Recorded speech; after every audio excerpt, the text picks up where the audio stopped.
enalteça a fidelidade desse Deus maravilhoso e fiel.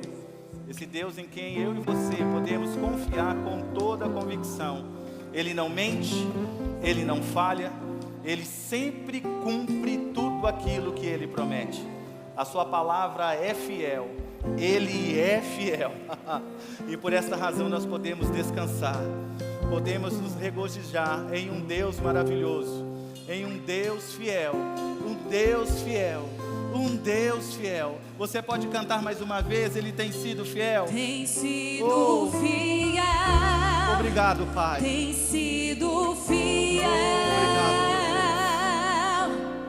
Tua fidelidade nunca terá fim. Cante bem forte. Tem sido fiel. Tem sido fiel, Senhor. Tem sido fiel. Tua palavra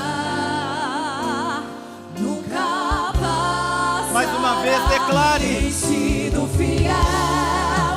Tem sido fiel. Tua fidelidade nunca terá fim. Tem sido fiel. Tem sido Obrigado, Pai. fiel. Obrigado por sua fidelidade, Senhor. Tua palavra nunca passará. Oh, aleluia. Céus e terra passarão, mas a palavra do Senhor permanece para todo sempre. Permanece para todo sempre. Você pode dar um glória a Deus bem alto por causa disso? Glória a Deus, aleluia. Obrigado, queridos. Deus abençoe vocês. Queridos, que privilégio e honra poder estar com vocês aqui nessa manhã para ministrar a palavra do Senhor. Agradeço ao pastor Tiago, ao Maneco, pelo convite, pela confiança. Me sinto honrado e privilegiado por poder compartilhar com vocês nessa manhã aquilo que o Senhor colocou no meu coração. Desde quando o pastor Tiago me fez o convite, eu comecei a pensar muito sobre o que tratar, sobre um tema tão relevante, tão importante, que faz toda a diferença nas nossas vidas, né? Porque, de fato, como justificados em Cristo, eu e você precisamos andar e nos mover e viver pela fé. Não tem uma outra forma de nós vivermos de forma bem-sucedida nessa terra, a não ser se for pela fé. Então eu pensei em falar um pouco sobre confissão, depois pensei em falar um pouco sobre ações correspondentes, até que o Espírito Santo trouxe algo, um tema específico para tratar com vocês nessa manhã. E eu gostaria que nós falássemos, ou, aliás, nós vamos falar sobre a visão da fé. Você pode repetir? A visão da fé. Nós vamos entender o que é essa visão, o que isso significa, e biblicamente nós entenderemos o quão importante é aprender a enxergar as coisas que estão à nossa volta pela perspectiva da fé. Porque quando eu e você olhamos para as situações de forma natural, isso pode gerar em mim e você desespero. Pode gerar em mim e você medo, ou até mesmo dúvida. Mas quando olhamos para as situações pela fé, isso traz a mim e a você ousadia, porque a nossa fé não está fundamentada naquilo que podemos, mas naquilo que Deus pode, como também naquilo que Ele prometeu na sua palavra. E essa convicção a respeito daquilo que Deus prometeu, a convicção a respeito daquilo que Deus falou, aquilo traz uma confiança tão firme dentro de nós, que nos faz enxergar além daquilo que os nossos olhos naturais estão nos revelando. E nós vamos ver alguns exemplos bíblicos disso, e eu creio que será uma manhã enriquecedora em nome de Jesus. Mas antes, eu gostaria de indicar esses livros, que são maravilhosos. Se você não leu, você precisa ler. O que é a fé, de Kenneth Hagin. A fé para remover montanhas, como também o clássico, né? A autoridade do crente. De fato, queridos, são livros que precisam estar na nossa cabeceira. Precisam ser lidos pelo menos uma vez no ano, para que a gente possa ter uma convicção ou uma certeza como a nossa fé tem se portado durante a nossa vida, a nossa jornada nessa terra. Então eu indico a você a ler esses livros. Diga assim: eu vou ler. Mais forte um pouquinho: eu vou ler. Passa lá no Verbo Shop e adquira o seu. Amém, queridos? Como partida para o início da nossa mensagem, eu gostaria de ler com vocês o texto bíblico, 2 Coríntios, capítulo 5, versículo 7. Gostaria que nós lêssemos as palavras do apóstolo Paulo nessa manhã, que vai servir como trilho para tudo aquilo que nós vamos tratar aqui. 2 Coríntios, capítulo 5, versículo 7. Quem encontrou pode dizer amém? A Bíblia diz o seguinte: pois vivemos por fé e não pelo que vemos. Você pode repetir pode repetir comigo, por favor? Pois vivemos por fé e não pelo que vemos. Mais uma vez, pois vivemos por fé e não pelo que vemos. Queridos, de forma clara, o apóstolo Paulo está dizendo sobre a importância de não vivermos de acordo com aquilo que nós sentimos. As nossas emoções, os nossos sentimentos, eles não são um guia confiável. Para que a gente possa trilhar com sucesso tudo aquilo que Deus planejou e preparou para nós antes mesmo do nosso nascimento, a gente precisa se mover pela fé. Por quê, queridos? Em alguns momentos da nossa jornada, talvez nós podemos enfrentar situações que pareçam ser contraditórias àquilo que Deus falou, a respeito daquilo que Deus prometeu. E essas circunstâncias, quando elas se levantam, a intenção delas é fazer com que você retroceda daquilo que você foi chamado. Mas quando você olha para aquela situação, não na ótica natural, mas enxergando de forma espiritual, você verá além daquilo que os seus olhos naturais estão te mostrando. E isso vai dar a você a ousadia, a coragem, a intrepidez necessária para que você não retroceda, mas continue avançando, caminhando, correndo a sua carreira com perseverança. Por essa razão, Paulo está dizendo, não devemos viver pelo que vemos, mas devemos viver por aquilo que nós cremos. Pois a fé, queridos, ela nos traz uma percepção espiritual a respeito das coisas que nos cercam. Ela nos faz enxergar aquilo que nós não podemos ver de forma natural. Hebreus, no capítulo 11, no versículo 1, nos lembra disso, dizendo que a fé é a certeza daquilo que esperamos e a prova. É a convicção, é a certeza das coisas que não vemos.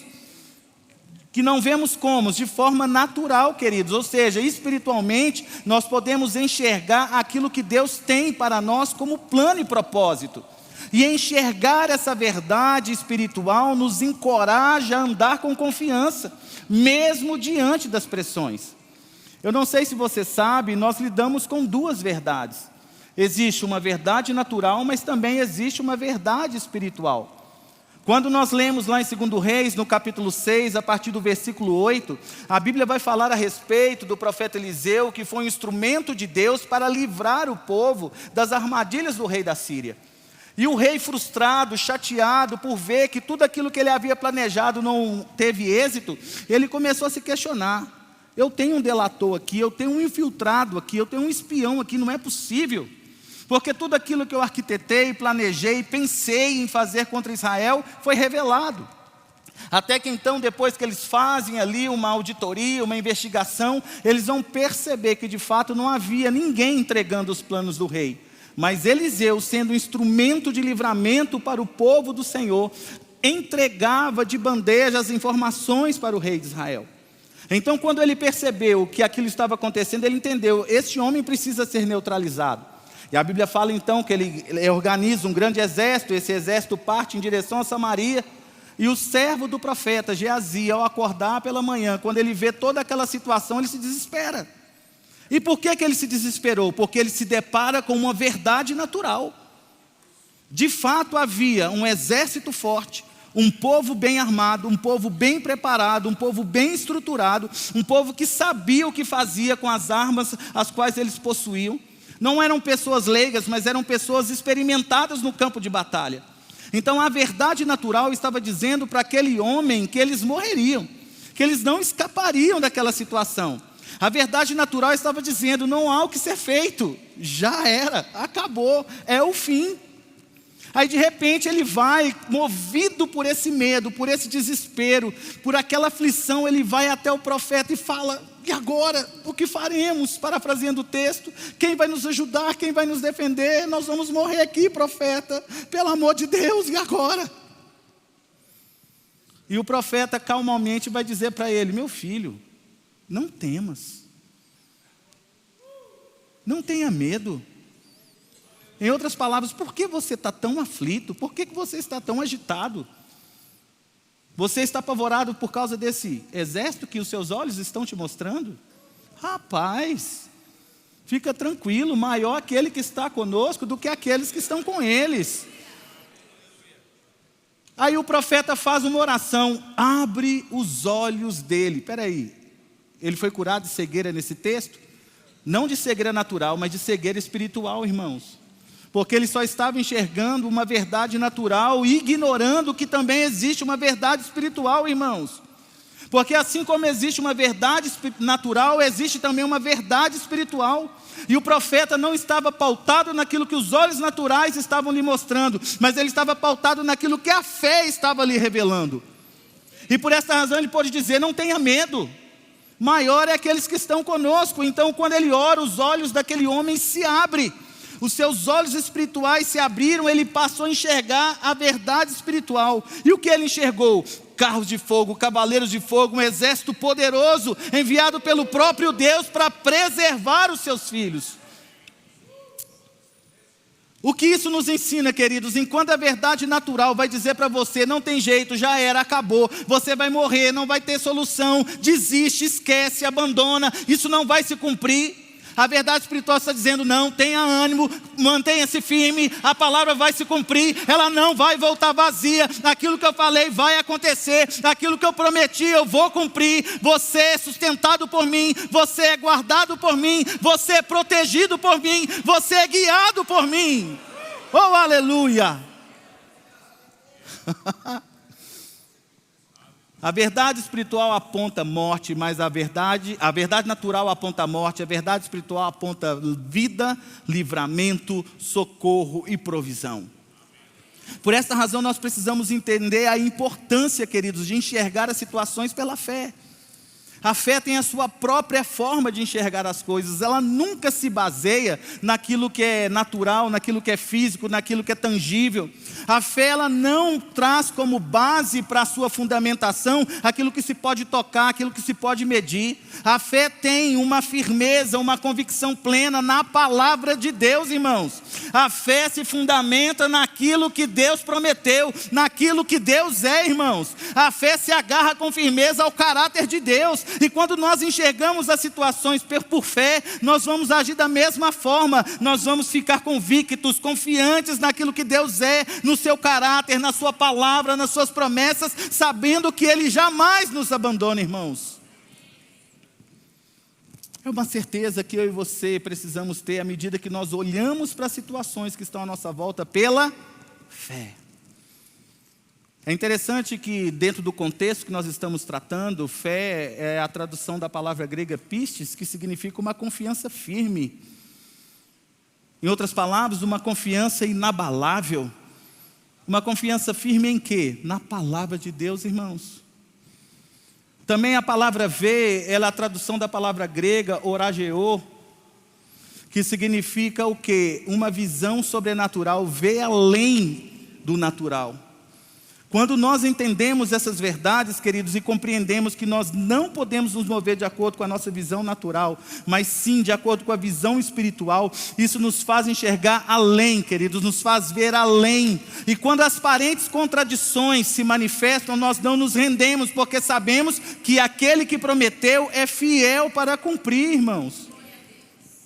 Oh, aleluia! Oh, aleluia! É interessante que quando nós lemos lá em Apocalipse capítulo 4, a Bíblia vai falar sobre o apóstolo João. Este foi levantado por Deus para trazer tantas revelações, as quais hoje nós estudamos e somos molhados, encharcados por elas, e nos dá uma perspectiva daquilo que está por vir. E a Bíblia vai dizer que lá no capítulo 4 de Apocalipse, João é levado para a ilha de Patmos. E é interessante que antes disso acontecer, a história chega a dizer que João foi sentenciado à morte em um lugar público, onde havia pessoas que desejavam ver sua execução. E a história vai dizer o seguinte, que Domiciano, o imperador daquela época, ele queria ser cultuado, e eles começaram a se achar deuses, até templos em seus nomes eles construíram, e ele queria que João o adorasse. João, claro, jamais o faria. Ele permaneceu firme, crendo no Deus o qual ele servia, e como sentença, João foi lançado dentro de um tonel de azeite fervendo. E a história vai dizer que quando João é jogado ali, nada acontece de forma milagrosa. Deus preserva o seu filho por manter a sua convicção nele. E posteriormente João agora é levado de barco para Pátimos. João tinha aproximadamente 90 a 95 anos de idade. E ao chegar naquele lugar, irmãos, aparentemente, ele estava só um lugar inóspito, um lugar dificultoso, de bestas feras. Alguns historiadores chegam a dizer que os piores criminosos eram levados para lá. Então João não estava em um lugar favorável, ele não estava em Cancún, gente. Mas ele estava em um lugar dificultoso. Mas o que nos chama a atenção é que um homem que não anda de acordo com os seus sentimentos, mas se move pela fé, ele sempre enxerga uma saída mesmo em lugares difíceis. Porque ao chegar naquela ilha, a Bíblia vai dizer que ele ouviu uma voz como de trombeta a falar com ele: sobe aqui. E quando ele dá atenção àquela voz, ele direciona os seus olhos para onde? Para o céu, irmãos. João não ficou fixo com seu olhar nem na terra, nem para circunstâncias ao seu redor. Ele não ficou com seus olhos fixos naquilo que estava acontecendo naquele lugar, mas o seu olhar estava onde? No céu. Porque a fé nos faz enxergar aquilo que vem de Deus, irmãos. A fé nos faz enxergar a provisão que vem do alto. A fé nos faz ter a convicção que aquilo que Deus já tem para se manifestar em nós, já está disponível. Nós só precisamos da fé para acessar. Ou seja, João enxergou o quê? Uma porta aberta no céu, irmãos. Independente da situação que você estiver enfrentando, se você olhar para essa circunstância através dos olhos da fé, você também vai enxergar uma porta aberta no céu, porque essa porta foi aberta por Cristo, irmãos. Cristo providenciou para mim e para você um novo e vivo caminho. Oh, aleluia! Por isso que nós não podemos deixar que o nosso olhar nos engane, mas devemos entender que é pela fé que nós enxergamos. Eu não sei a sua história, eu não sei o que você tem vivido, eu não sei o que você tem passado, mas uma coisa eu posso te dizer: o que você está vivendo hoje não determina o que Deus tem para você como plano. O que Deus tem para você como plano está posterior àquilo que você está vivendo. Isso talvez é apenas só uma fase. É só uma fase, mas isso é o seu fim? De maneira nenhuma, porque Deus já liberou a palavra de vitória. Tudo que você precisa é apenas olhar firmemente para Ele, não desviar sua atenção, manter o seu foco nele, porque a porta já está aberta, a provisão já está liberada. Tudo que você precisa para trilhar com sucesso, Deus já disponibilizou na pessoa do seu filho. Oh, aleluia, irmãos. E por isso que nós precisamos entender que a fé nos faz enxergar além. Me sobe agora um texto aqui no meu coração. E quando o profeta Elias vai visitar a viúva lá em Sarepta, é engraçado que no versículo 9, quando você lê, o texto vai dizer assim, que Deus dá a ele uma ordem, para que ele vá até a Sarepta, e lá esta viúva o sustentaria. No versículo 9, Deus vai falar assim: eu já ordenei. Ou seja, então ele vai e parte conforme a palavra que ele havia recebido, porque Deus havia dito que era para ele ir, e Deus disse que já havia ordenado a mulher para que o sustentasse.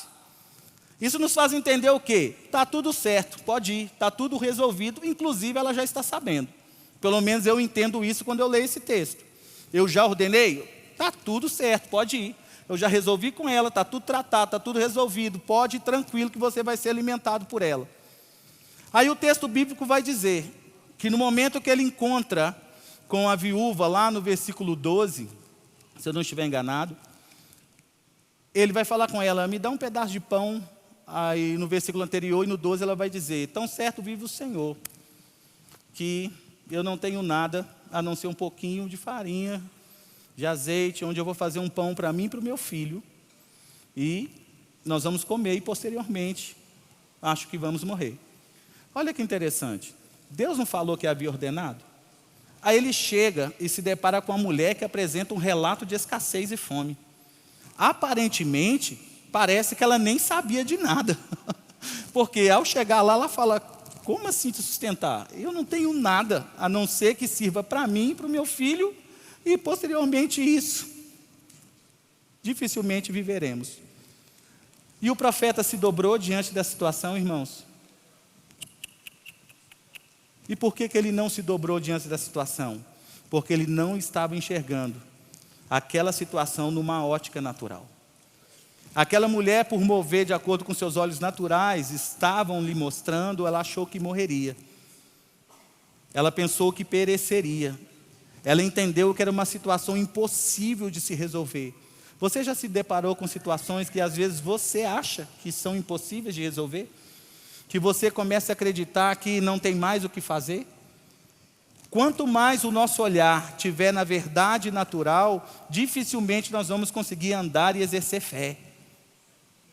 Por isso que a gente precisa entender que eu tenho que olhar para situações na perspectiva da fé.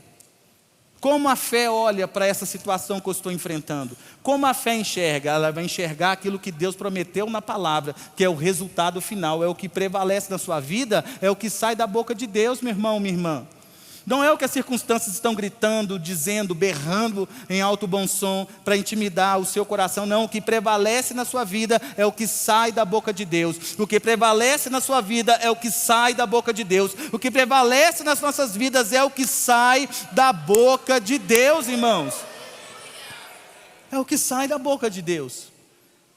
E o profeta entendeu: Deus me disse que essa mulher me sustentaria. Ele não volta atrás no que ele diz. Então alguma coisa vai acontecer e essa mulher vai me prover.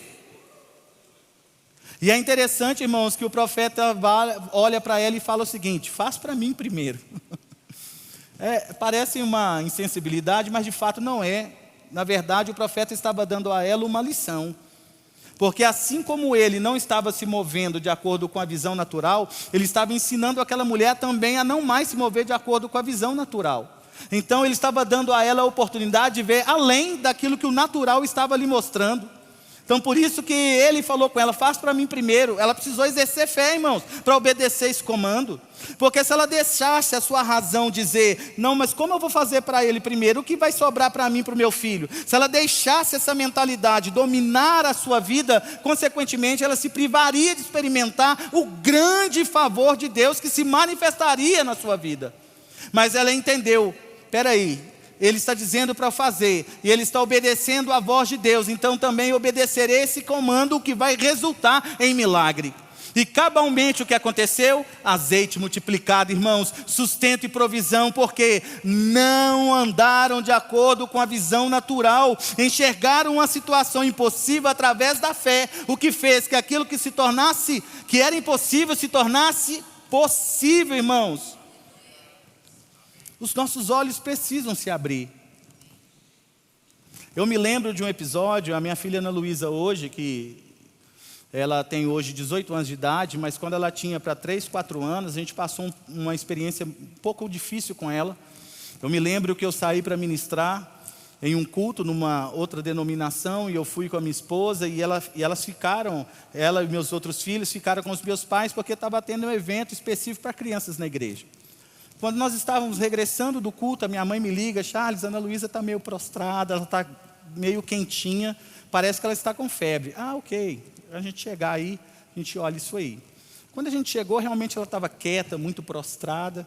Aí a gente orou por ela, aí a Flávia levou ela para tomar um banho um pouquinho mais fresco, né, para ajudar a baixar a temperatura. E de repente, quando ela estava ali tomando banho com a minha esposa, a Flávia me grita: Charles, Charles. Nós estávamos na casa do meu pai, comendo uma pizza, né, pizza depois do culto. Charles, corre aqui, corre aqui, corre aqui. Quando eu cheguei, a Ana Luísa estava em estado convulsivo, no colo da Flávia, no banheiro.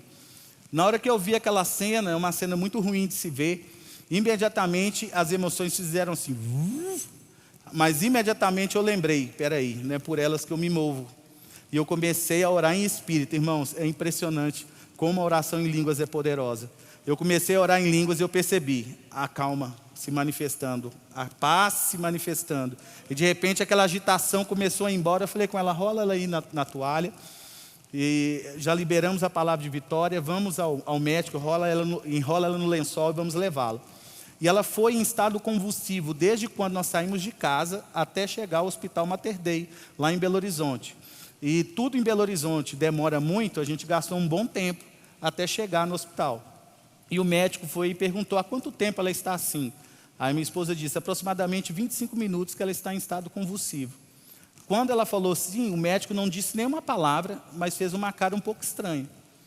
E aí eles falaram, vamos fazer exame. Aí fez tomografia, fez o exame do cérebro, que é tipo o eletro que faz no coração, faz o eletro na cabeça, fez um monte de coisa.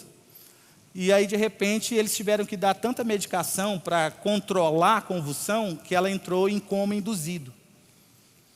E aquilo mexeu muito, assim, a minha esposa preocupada, agitada, aí chegou meu sogro, chegou meu pai. Gente, eu lembro como se fosse ontem, eu orando em línguas. Uma paz tão sobrenatural manifestou no meu coração.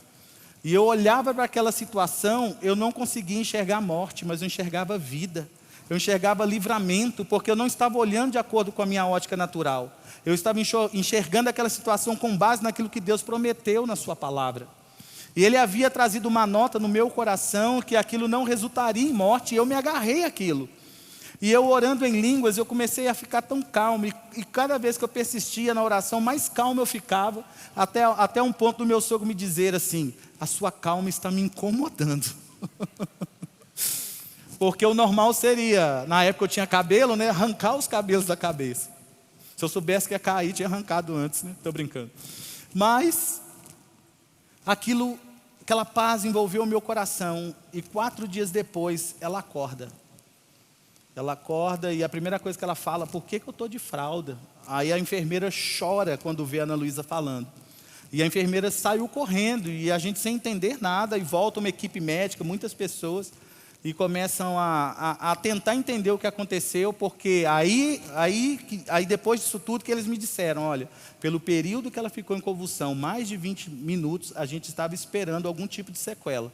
Porque geralmente passa-se de 5 minutos, dificilmente a pessoa escapa dessa situação sem alguma sequela. E a menina estava falando, vendo, enxergando, andando normalmente. Aí ela fala, onde eu estou? Aí a Flávia falou com ela, ô filha, você está no hospital, a gente estava esperando você acordar para a gente ir para casa, e a gente está aqui feliz em ver você bem. Ela falou assim, não, eu não ia muito longe não, Jesus me pegou pela mão e me falou para voltar. Eu poderia deixar com que o desespero destruísse, dilacerasse o meu coração como pai. Mas eu confiei em Deus, queridos, em todo o tempo, e não enxerguei aquela situação de forma natural. E a fé me sustentou, a fé me sustentou. E não é diferente comigo, meu irmão, assim é com você. É a fé que vai te sustentar, é a fé que vai te fortalecer, é a fé que vai te capacitar, é a fé que vai fazer com que você não pare de avançar, é a fé que vai fazer com que você corra a sua carreira com perseverança, é a fé que vai fazer com que você rompa com os limites naturais, é a fé que faz com que você transborde, amplie, alargue as suas fronteiras. É a fé, meu irmão, nesse Deus sobrenatural e poderoso. Por isso nós não nos movemos de acordo com aquilo que vemos, mas nos movemos de acordo com aquilo que cremos, irmãos. Oh, aleluia! E o milagre acontece na vida daquela viúva. Assim como também um milagre aconteceu em favor dos israelitas, quando eles receberam uma palavra específica da parte de Deus para atravessarem o Jordão, para que assim eles recebessem a promessa a qual Deus havia dito a eles. Algo que foi prometido a Abraão há centenas de anos atrás, se cumpriria com a travessia do Rio Jordão. E é interessante, irmãos, que a ordem específica a qual Deus dá a Josué é que os sacerdotes deveriam entrar no rio em posse da arca. E Deus garantiu que quando eles pisassem na arca, as águas seriam cortadas. Eu gostaria de ler esse versículo com vocês, Josué capítulo 3, versículos 14 e 15. Vamos ler juntos? Josué capítulo 3, versículos 14 e 15. olha o que a Bíblia vai dizer. O povo deixou o acampamento para atravessar o Jordão, e os sacerdotes que levavam a arca da aliança foram à frente deles.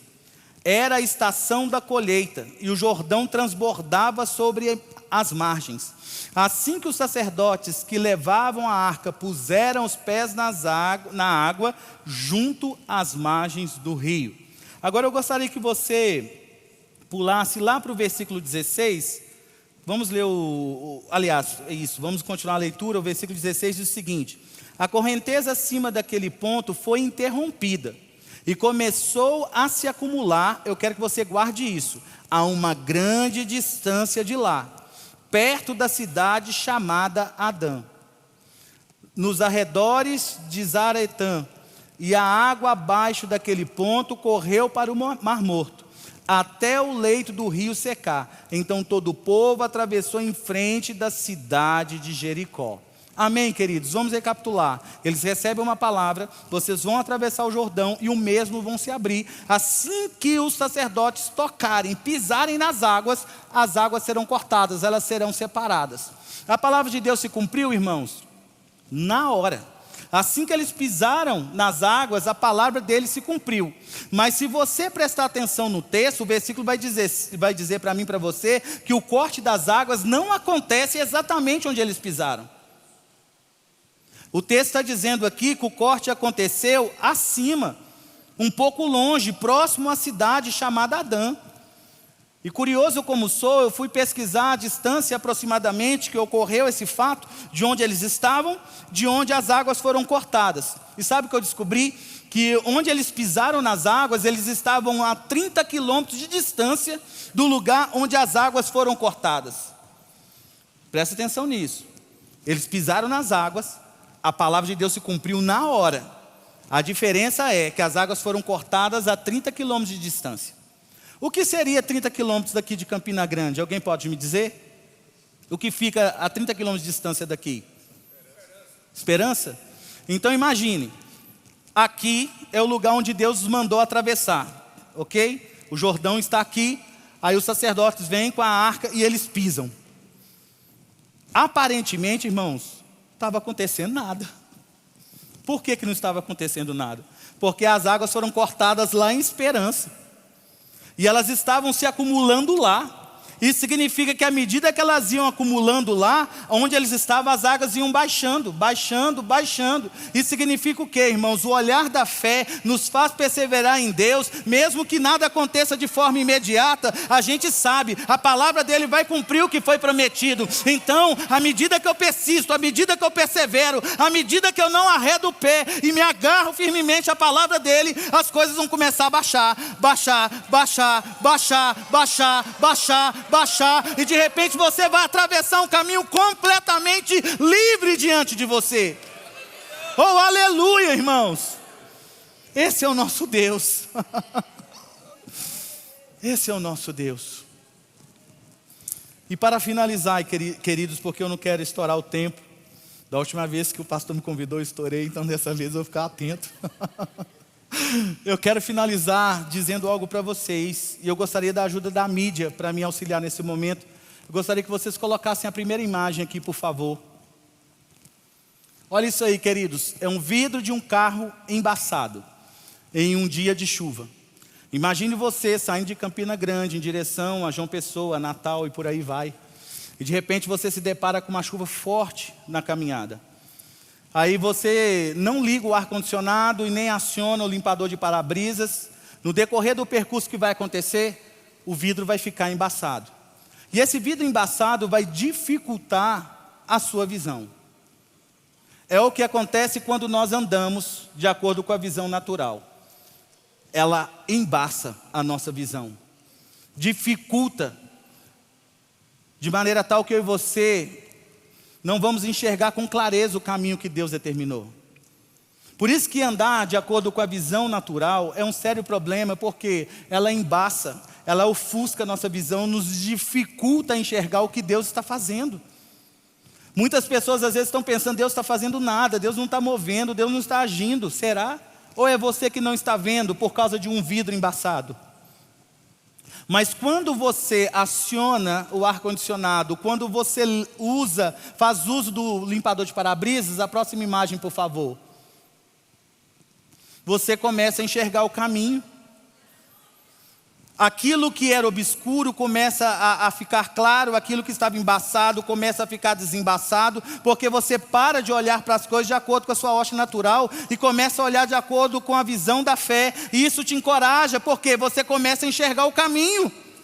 E você entende, há um destino, há um lugar para eu chegar, e eu não posso parar, e eu não vou parar. Assim é a visão natural, ela embaça, mas a visão natural ela embaça, ela dificulta, mas a visão da fé nos faz enxergar com clareza. Sabe de uma coisa, irmãos? A fé desembaça a janela da sua percepção.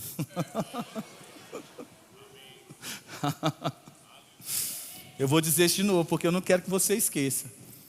A fé desembaça a janela da sua percepção. Nunca mais você vai repetir frases como: Deus se esqueceu de mim, Deus me abandonou, quando você anda de acordo com a visão da fé. Porque a visão da fé, ela certifica, ela atesta que Deus é conosco, que Deus não volta atrás naquilo que diz, que Ele vai cumprir aquilo que Ele prometeu, que Ele vai realizar aquilo que nos foi prometido, irmãos. Amém?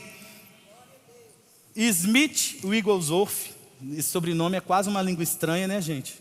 Diz o seguinte: a fé começa onde a visão humana termina. Ai, Jesus. A.W. Tozer diz o seguinte: olhamos com os olhos da fé quando confiamos no invisível como se fosse visível. Irmão, a fé não precisa de provas. Ela confia no caráter de Deus. Ela confia no caráter de Deus. Ela confia no caráter de Deus. Amém? Você pode se colocar de pé no seu lugar? Oh, aleluia! Obrigado, Senhor. Obrigado pela sua palavra.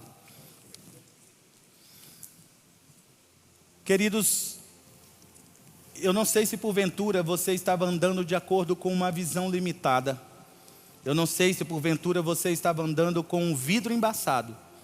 Mas eu declaro em nome de Jesus, a sua visão espiritual sendo completamente desembaçada.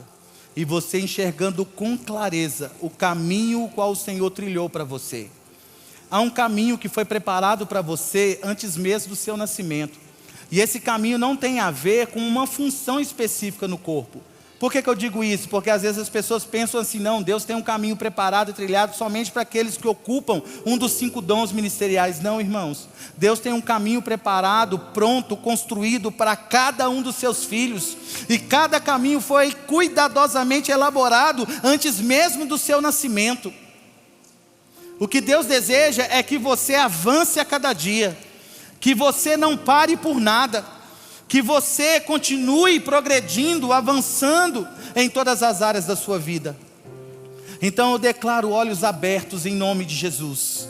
Olhos abertos. Você não mais andará de acordo com a sua visão natural, mas você vai se mover de acordo com a sua visão espiritual. E você vai enxergar tanta coisa sobrenatural a qual já está disponível em Deus. Você verá manifestações sobrenaturais acontecendo na sua casa, na sua família. Eu ouço o Espírito me dizendo curas acontecendo, manifestações sobrenaturais, diagnósticos sendo revertidos pelo poder da palavra de Deus.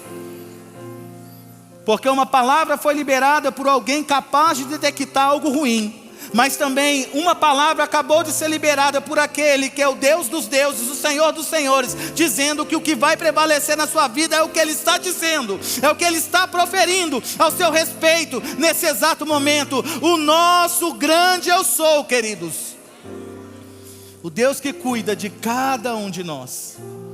Você pode fechar os seus olhos.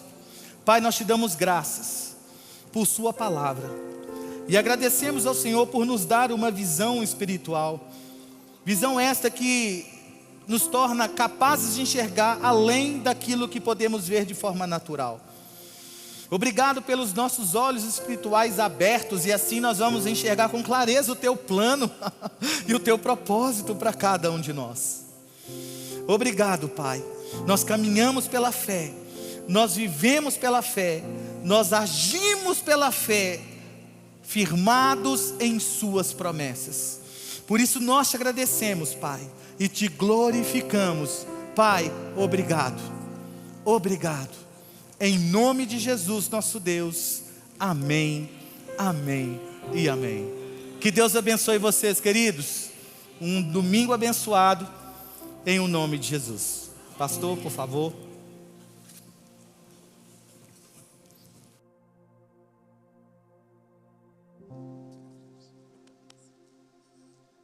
Aleluia.